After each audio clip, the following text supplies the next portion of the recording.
دنیا ہمیں بدلے بات بن جائے گناہوں کی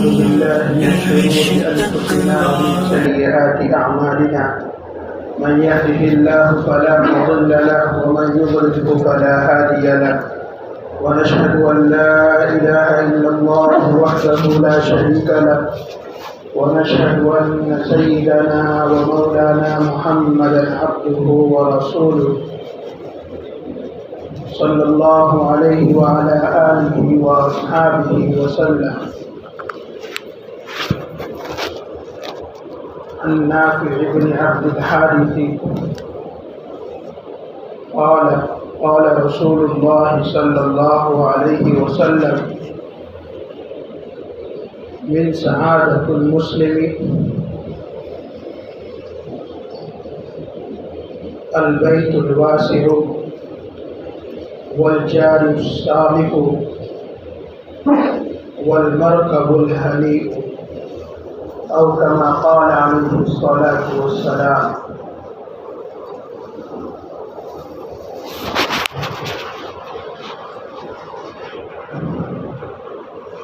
انسان جب اپنے گاؤں یا اپنے مقام کو چھوڑ کر شہر کی طرف کوچ کرتا ہے اور شہر میں آ کر بستا ہے تو اس کی خواہش ہوتی ہے کہ میرا ایک گھر ہو جائے، مجھے سواری مل جائے اور اچھے پڑوسی مل جائے. انہی تین باتوں کو آپ صلی اللہ علیہ وسلم نے اس روایت میں کوٹ کیا ہے. حضرت نافع ابن عبد الوارث رضی اللہ عنہ فرماتے ہیں کہ رسول اللہ صلی اللہ علیہ وسلم نے فرمایا کہ مسلمانوں کی خوش نصیبی یا ایک مسلمان کی خوش نصیبی میں سے یہ ہے کہ اس کو وسیع اور کشادہ گھر حاصل ہو جائے، اور دوسری خوش نصیبی یہ ہے کہ اس کو نیک صالح پڑوسی مل جائے، اور مسلمان کی تیسری خوش نصیبی یہ ہے کہ اس کو آرام دہ سواری حاصل ہو جائے.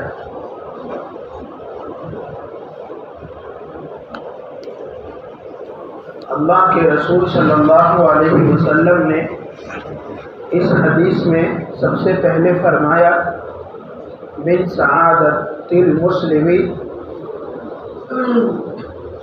الدار الواسع یا البیت الواسع، کہ مسلمان کی خوش نصیبی میں سے ایک یہ ہے کہ اس کو کشادہ گھر مل جائے.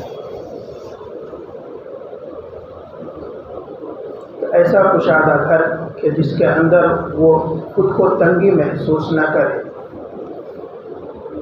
اس لیے مفتی شفیع صاحب رحمہ اللہ نے فرمایا اس حدیث کے ضمن میں کہ انسان روپے پیسے کماتا ہے، جو اس نے جمع کیے سب سے پہلے اس کو اپنے گھر کا انتظام کر لینا چاہیے کہ اپنا ایک ذاتی گھر ہو، وہ کسی کا محتاج نہ ہو کہ مکان مالک کبھی بھی نوٹس بھیج دے کہ آپ ہمارے گھر کو خالی کر دیں، اب آپ رہنے کے لائق نہیں ہیں. اور آگے فرمایا انسان جو کچھ کماتا ہے اور ادھر ادھر خرچ کر دیتا ہے تو اس کا کوئی فائدہ نہیں ہوا، لیکن وہی پیسے وہ جمع کر کے روکھی سوکھی کھا کر اگر وہ اپنا ذاتی مکان لے لیتا ہے تو پھر وہ کسی کا محتاج نہیں ہوتا. اور وہ اپنے آپ کو سکون محسوس کرتا ہے۔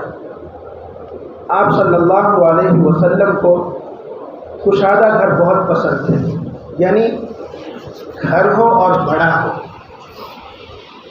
یہ بھی نیکی میں سے ہے کہ آپ اپنے بچوں کے لیے، آپ اپنی بیوی کے لیے کشادہ گھر دیکھیں۔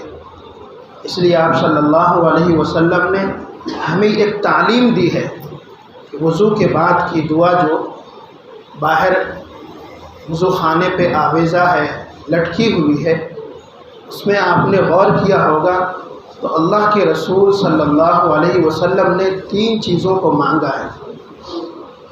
اللہم اغفر لی ذنبی، کہ اے اللہ میرے گناہوں کو معاف فرما۔ اگر اللہ تبارک و تعالیٰ ہمارے گناہوں کو معاف کر دے تو ہماری آخرت سنور گئی۔ یہ آخرت کے حساب سے تھا۔ 2 چیزیں آپ صلی اللہ علیہ وسلم نے دنیا کے اعتبار سے مانگا، اللہم اغفر لی ذنبی ووسع لی فی داری، کہ اے اللہ میرے گھر کو کشادہ فرما، وبارک لی فی رزقی، اور میرے رزق میں برکت عطا فرما۔ آپ غور کریں، آپ صلی اللہ علیہ وسلم کو اس حدیث سے آپ صلی اللہ علیہ وسلم کی پسندیدگی کو دیکھیں کہ آپ صلی اللہ علیہ وسلم کو کشادہ گھر پسند تھا۔ اگر اللہ تبارک و تعالیٰ نے تھوڑا زیادہ مال دیا ہے تو اچھا کشادہ گھر آپ خریدیں اور اس میں رہے تاکہ آپ سکون محسوس کر سکیں۔ یہ بناؤ سنگھار کرنا، گھر کی زیب و زینت اور ڈیکوریشن ٹپ ٹاپ، یہ تمام چیزیں فضول ہے۔ چھوٹے گھر میں یہ تمام چیزیں فضول ہے، لیکن وہی پیسے اگر بچا کر گھر کشادہ ہم لے لیں تو انسان اس میں راحت محسوس کرتا ہے، سکون محسوس کرتا ہے، وہ کسی کا محتاج نہیں ہوتا۔ ووسع لی فی داری، وضو کے بعد کی یہ دعا ہے کہ میرے گھر کو اے اللہ کشادہ فرما۔ اور تیسری چیز آپ صلی اللہ علیہ وسلم نے وضو کے بعد کی دعا میں فرمایا وبارک لی فی رزقی، کہ میرے رزق میں برکت عطا فرما۔ یہاں پر آپ صلی اللہ علیہ وسلم نے یہ نہیں فرمایا کہ میری رزق میں اضافہ فرما۔ آج ہم اور آپ جو ہیں وہ گنتی کو معیار سمجھتے ہیں، لیکن آپ صلی اللہ علیہ وسلم کے نزدیک گنتی معیار نہیں تھی۔ ہماری کوشش ہوتی ہے کہ آج ہم 50,000 کے مالک ہیں تو کل لاکھ کے مالک ہو جائیں، پھر آگے چل کر لاکھ ہیں تو 10 لاکھ کے مالک ہو جائے، کروڑوں کے مالک ہو جائے۔ یہ گنتی کو اور پھر اس کو گنتے رہتے ہیں۔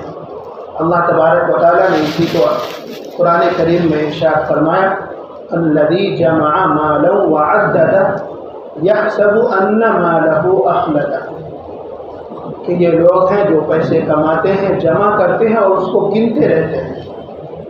اس کو یہ خیال کر لینا چاہیے کہ یہ ان کی گنتی اور بار بار اس کو شمار کرنا اور جمع کرنا، یہ مال اس کے پاس ہمیشہ رہنے والا نہیں ہے۔ تو شریعت آپ صلی اللہ علیہ وسلم نے گنتی کو معیار نہیں بنایا بلکہ برکت کو معیار بنایا۔ آپ نے غور کیا ہوگا کہ بہت سے لوگ ہیں جن کی تنخواہیں 1.5 لاکھ ہے، 2 لاکھ ہے، ان کے پاس بنگلے ہیں، کسی کے پاس کئی گاڑیاں ہیں، لیکن وہ جب رات کو بستر پر لیٹتے ہیں تو نیند نہیں آتی اور کروٹیں بدلتے رہتے ہیں۔ بہت سے کروڑ پتی ہیں کہ ڈاکٹر نے ان کو لکوڈ کھانے کو کہا ہے۔ مال بہت ہے، لیکن جس چیز کو آپ صلی اللہ علیہ وسلم نے مانگا برکت کو، وہ برکت ان کے گھر میں نہیں ہے۔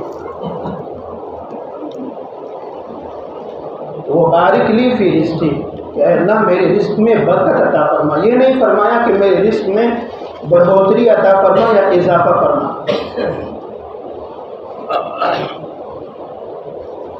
تو آپ صلی اللہ علیہ وسلم نے گنتی کو معیار نہیں بنایا۔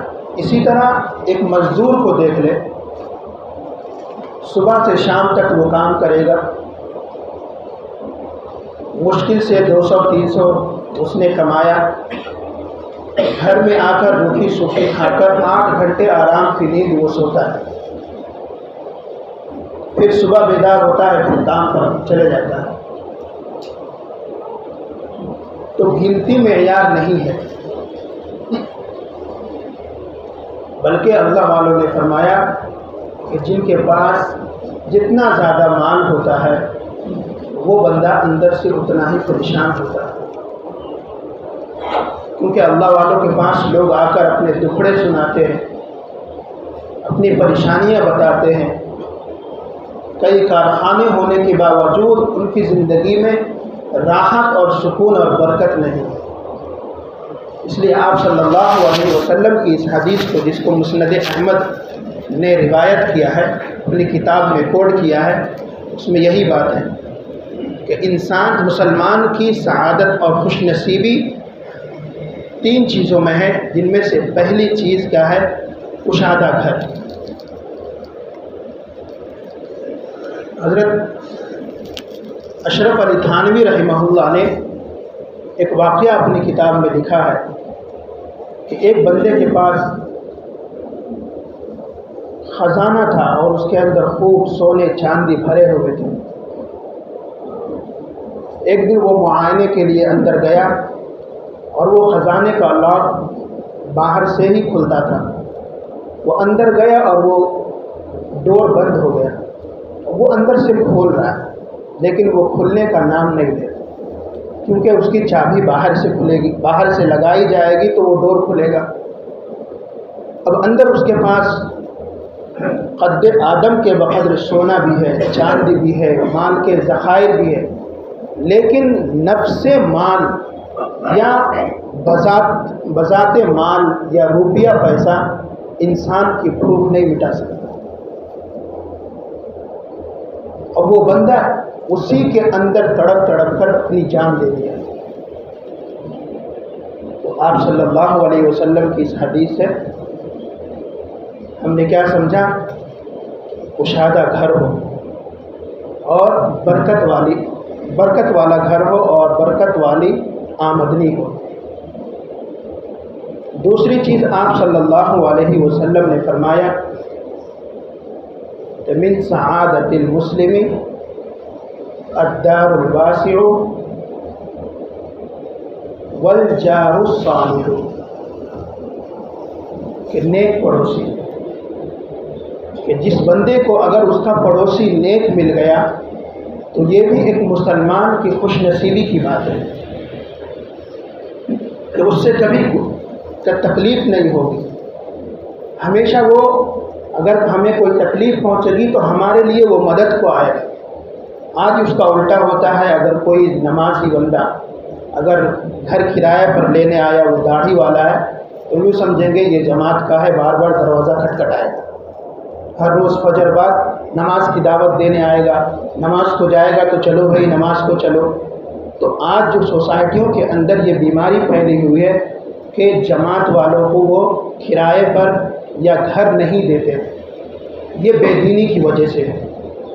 اگر اس کے اندر دینداری ہوتی، اللہ کا خوف ہوتا اور اللہ اور اس کے رسول سے محبت ہوتی تو وہ بندہ تو نماز کے لیے ہی دعوت دیتا ہے. کوئی اپنے گھر کی ضرورت کے لیے تو وہ دعوت نہیں دیتا.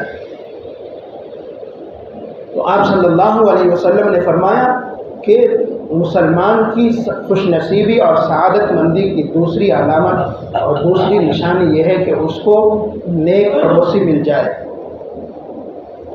بہت بڑے محدث گزرے ہیں، ابو حمزہ سکری اور دوسری روایت میں ہے سکری. ان کو ایک وقت ایسا آیا کہ پیسوں کی ضرورت ہوئی تو انہوں نے سوچا کہ میں اپنا کشادہ گھر جو بڑا گھر ہے میرا بیچ دوں اور کہیں پر چھوٹا گھر لے کر اپنی ضرورت کو پوری کر لوں. اور انہوں نے کسی سے معاہدہ بھی کر لیا. جب پڑوسیوں کو پتہ چلا کہ ابو حمزہ سکری کہیں جا رہے گھر بیچ کر، تو لوگ ان کے پاس آئے پڑوسی اور کہا کہ جتنا مال آپ وہ خریدار آپ کو دے رہا ہے ہم لوگ اکٹھا کر کے ہدیے کے طور پر آپ کو دیں گے، لیکن آپ یہاں سے مت جاؤ. وجہ کیا تھی؟ ایک تو محدث تھے، حدیثوں کو جمع کرتے تھے اور اللہ والے بھی تھے. ان کا نام سکری لقب پڑا تھا، اور دوسری روایت میں ہے سکری.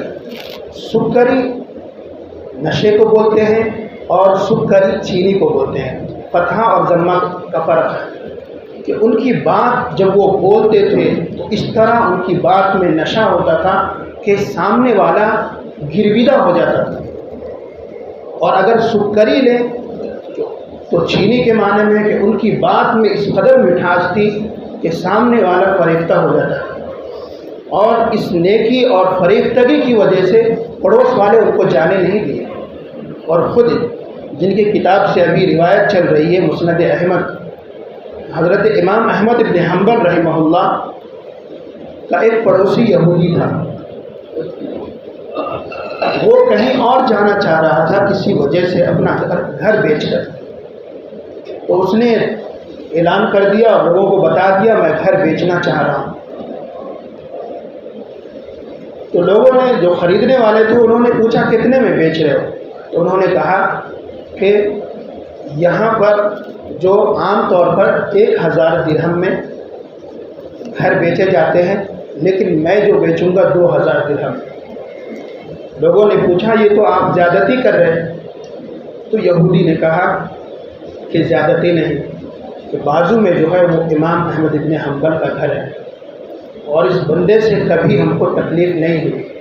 1000 تو یہاں کی مناسبت سے اور 1000 نیک پڑوسی کی وجہ سے. آج ہم پڑوسیوں کو کچھ نہیں سمجھتے، بلکہ اگر اوپر کی فلیٹ میں میت ہو گئی ہے تو نیچے والوں کو پتہ نہیں ہے، یا نیچے والا تڑپ رہا ہے اپنی مصیبت سے مسلمان بھائی، تو اوپر والے کو یا سامنے والے کو پتہ نہیں ہے.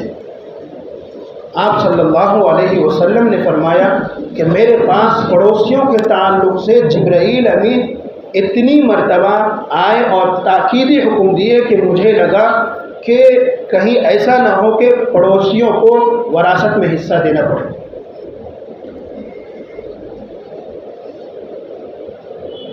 ہمارا حال پڑوسیوں کے تعلق سے یا تو غفلت ہے یا پھر پڑوسیوں کے فضائل جو ہے اور پڑوسیوں کے متعلق جو احادیث میں آئے ہیں ان سے ہم غافل ہیں یا لاپرواہی کرتے ہیں. تیسری چیز آپ صلی اللہ علیہ وسلم نے فرمایا، میں اپنی بات کو سمیٹتا ہوں، المرکب من سعادت المسلم الدار الواسع. اور تیسری چیز ہے المرکب الحنی، کہ آرام دہ سواری. تو جس بندے کو یہ تیسری چیز بھی حاصل ہو گئی تو سمجھو اس کو ایک بڑی نعمت حاصل ہو گئی. اگر کوئی بندہ گاڑی خریدا اور وہ گاڑی خریدا اچھی قیمت پر لیکن وہ خراب نکلی تو پھر اس کے لیے آرام دہ نہیں ہے. آپ صلی اللہ علیہ وسلم نے ایک جگہ فرمایا کہ 3 چیزیں اگر خراب ہو تو وہ نحوست ہے. ایک گھر، اس میں اس کو ہمیشہ رہنا ہے لیکن وہ گھر خراب ہے. اور دوسری چیز پڑوسی، اگر پڑوسی تکلیف دینے والا ہے یا پڑوسی لڑنے والا ہے تو پھر وہ زندگی بھر اس سے جوجھتا رہے گا.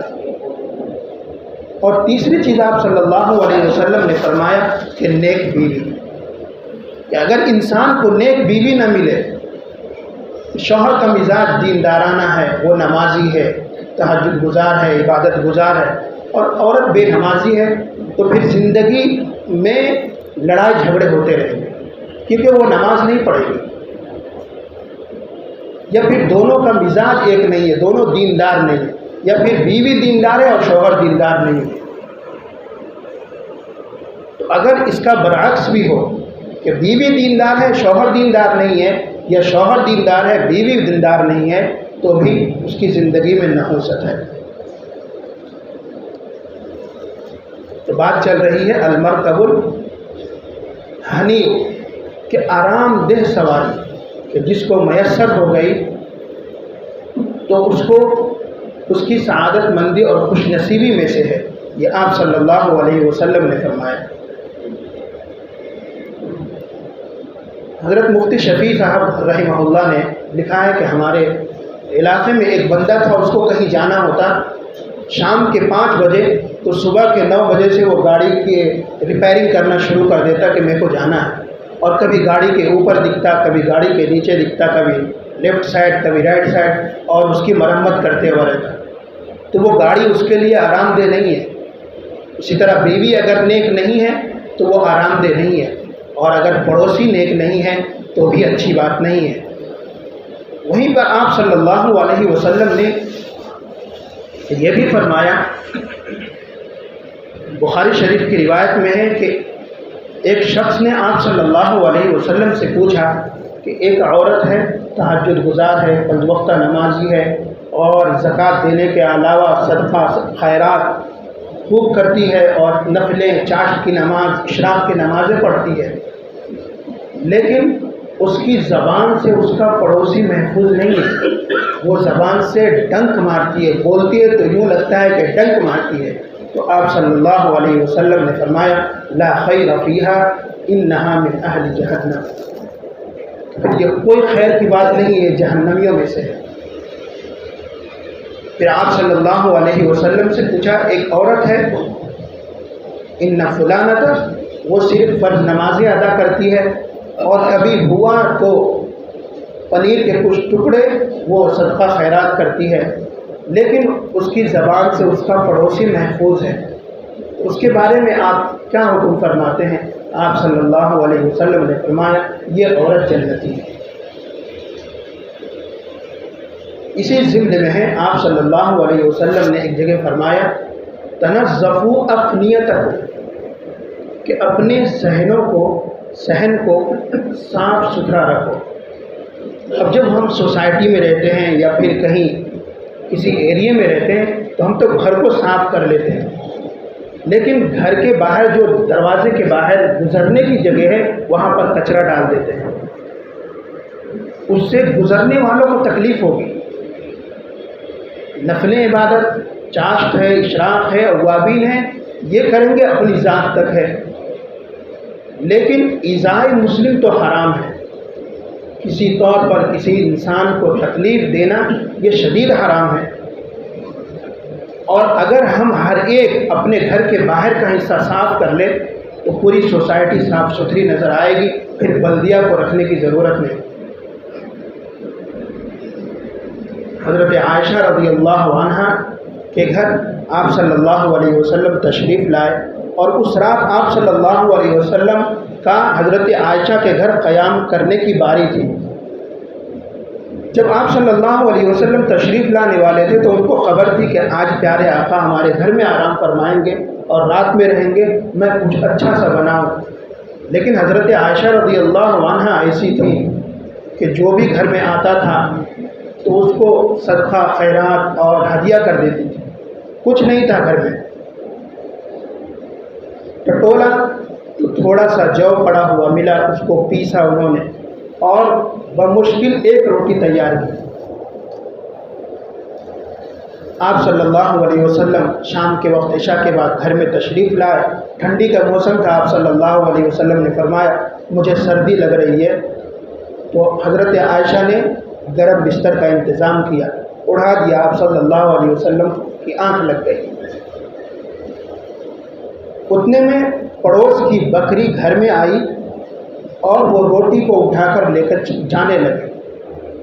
حضرت عائشہ رضی اللہ عنہ دل میں صدمہ ہوا کہ اگر ہم بھگائیں گے بکری کو بول کر زبان سے تو کہیں پیارے آقا کی نیند خراب نہ ہو جائے، چنانچہ وہ بکری روٹی لے کر چلی گئی۔ آپ صلی اللہ علیہ وسلم تھوڑی دیر کے بعد بیدار ہوئے، دیکھا کہ حضرت عائشہ باہر کی طرف دوڑ رہی ہیں۔ آپ صلی اللہ علیہ وسلم نے پوچھا کیا ہوا؟ تو پورا ماجرا انہوں نے بتایا کہ آپ کے لیے ایک چو کی روٹی اپنے ہاتھوں سے تیار کی تھی، فلاں کی بکری لے کے چلے گئی۔ آپ صلی اللہ علیہ وسلم نے فرمایا جاؤ، جتنا بچا ہوا ہوگا اس کے منہ سے لے کر آ جاؤ، لیکن ایک بات کا خیال کرو کہ وہ بکری لے گئی ہے، اس وجہ سے تم اس پڑوسی کو یا اس بکری کے مالکن کو تم اپنی زبان سے کسی کو تکلیف مت دینا۔ اسی کو آپ صلی اللہ علیہ وسلم نے مسلم شریف کی روایت میں فرمایا،